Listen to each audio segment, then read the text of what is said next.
আসসালামু আলাইকুম everyone, welcome to daily cooking with Shaima. আজকে আমি আপনাদের সাথে শেয়ার করব কিভাবে বাড়িতে রেস্টুরেন্টের স্টাইলে চিকেন শর্মা বানানো যায়। প্রথমে আমি চিকেন শর্মার জন্য রুটি বানিয়ে নেব। তো এর জন্য এখানে আমি নিয়ে নিয়েছি 2 টেবিল চামচ আটা, 1 টেবিল চামচ রেগুলার রান্নার তেল, 1 টেবিল চামচ চিনি, 2 চামচ ইস্ট পাউডার আর স্বাদ মতো লবণ। এখন আমি সমস্ত উপকরণগুলোকে আটার সাথে ভালোভাবে মিশিয়ে নেব।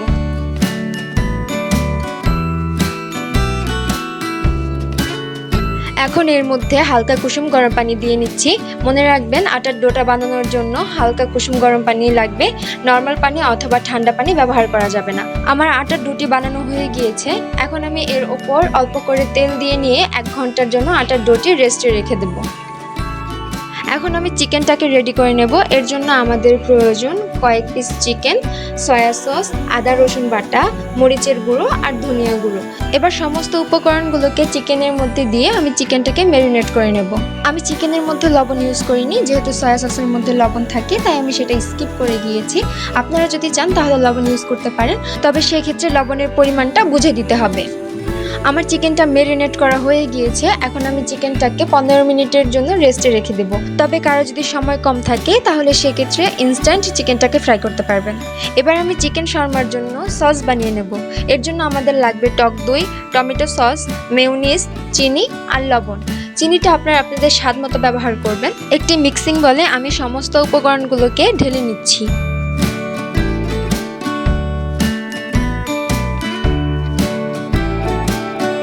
এবার এর মধ্যে দিয়ে নেব 1 টুকরো লেবুর রস।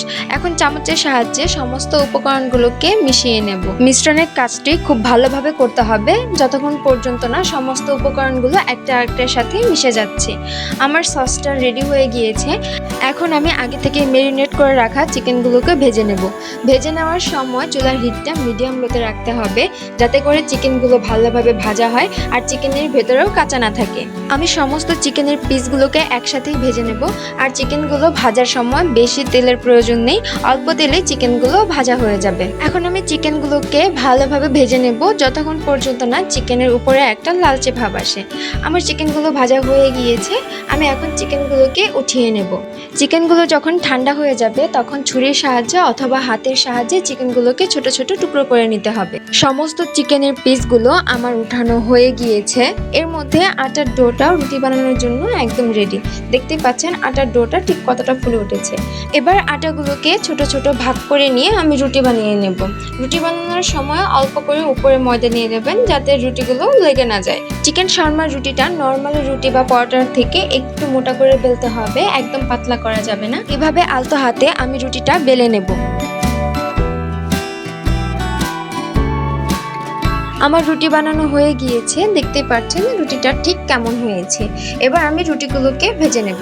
আমি চুলায় একটা তাওয়া গরম হতে দিয়ে দিয়েছিলাম। এখন তাওয়ার মধ্যে আমি রুটিটি দিয়ে নিচ্ছি। রুটিটি ভাজার সময় চুলার হিট একদম লোতে রাখতে হবে, কারণ এই রুটিটি একদম লালচে করা যাবে না। রুটি ভাজা হয়ে গিয়েছে। এখন আমি চিকেন শর্মার ভেতরের ফিলিংটা তৈরি করে নেব।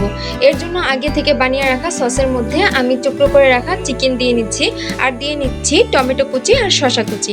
আপনারা নিজেদের পছন্দ মতো এখানে আরো ভেজিটেবল অ্যাড করতে পারেন। এবার আমি সবকিছুকে একসাথে ভালোভাবে মিশিয়ে নেব।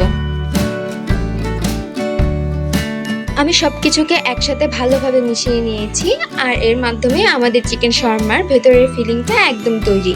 এবার আমি রুটির মধ্যে বানিয়ে রাখা ফিলিংটা দিয়ে নেব। আপনারা নিজেদের পছন্দ মতো ফিলিংয়ের পরিমাণ কম অথবা বেশি করে নিতে পারবেন। রেস্টুরেন্টগুলোতে নর্মালি সবকিছু একসাথে মিক্সড করে রুটির মধ্যে দিয়ে রুটিটাকে রোল করে নেওয়া হয়, তবে আপনারা চাইলে আলাদাভাবে সেটি করতে পারেন। আমার রুটিটা রোল করা হয়ে গিয়েছে। এখন একটি পার্চমেন্ট পেপার দিয়ে আমি রুটিটাকে র্যাপিং করে নেব। আপনারা চাইলে ফয়েল পেপারও ইউজ করতে পারেন। আর যদি হাতের কাছে পার্চমেন্ট পেপার অথবা ফয়েল পেপার না থাকে তাহলে আপনারা চাইলে নর্মালি রোল করেও চিকেন শর্মাটাকে পরিবেশন করতে পারেন। এখন একটি ছুরির সাহায্যে আমি রোলটাকে দুভাগ করে নেব। তৈরি হয়ে গেল রেস্টুরেন্টের স্টাইলে মজাদার চিকেন শর্মা। আশা করছি রেসিপিটি সবার কাছে ভালো লাগবে।